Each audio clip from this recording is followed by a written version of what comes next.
ওরা যা করবে ইঞ্চিতে ইঞ্চিতে আমরা যুদ্ধ করব, বিনা যুদ্ধে 1 ইঞ্চি জমি ছাড়বো না। প্রমাণ করে দিয়েছি, বস্তায় বস্তায় ফর্ম জমা দিয়েছে, বাল্ক ফর্ম, যেটা দিতে পারে না এখনো বাদ দিচ্ছে নাম। তার মানে আপনার ভোটার লিস্টের নাম থাকলেও আপনি জানেন না ভোটের দিন আপনি ভোট দিতে পারবেন কিনা। এসআইআর করেছো, এরপর এনআরসি করবে, এরপর ডিটেনশন ক্যাম্প করবে, আমরা থাকতে আমি এসব করতে দেব না।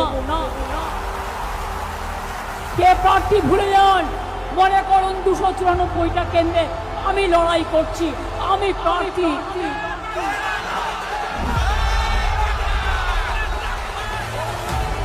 খেলা তো হবেই, তাহলে খেলাটা শুরু হোক গড়বেতা থেকে। অমিত শাহ, মোদী যে কি সাংঘাতিক নেতা কল্পনা করতে পারবেন না। এরা মানুষকে মানুষ মনে করে না।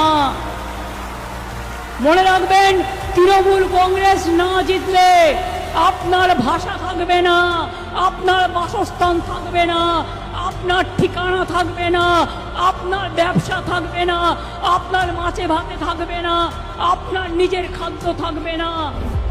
বিষ্ণুপুর হচ্ছে মন্দিরের ঘরানা। বোনেরা যখন দেবে উলুধ্বনি, ভাইরা দেবেন তালি। বিজেপিকে বাংলা থেকে করতে হবে খালি। যদি 2024-এর ভোটার লিস্টে নরেন্দ্র মোদী দেশের প্রধানমন্ত্রী হয়, তাহলে আপনার ভোটাধিকার আপনি প্রয়োগ করেছিলেন, তাহলে তো নরেন্দ্র মোদীর প্রথম পদত্যাগ করা উচিত। মানুষের জীবন নিয়ে ছিনিমিনি খেলেছেন। আর যতই করো হামলা, আবার জিতবে বাংলা।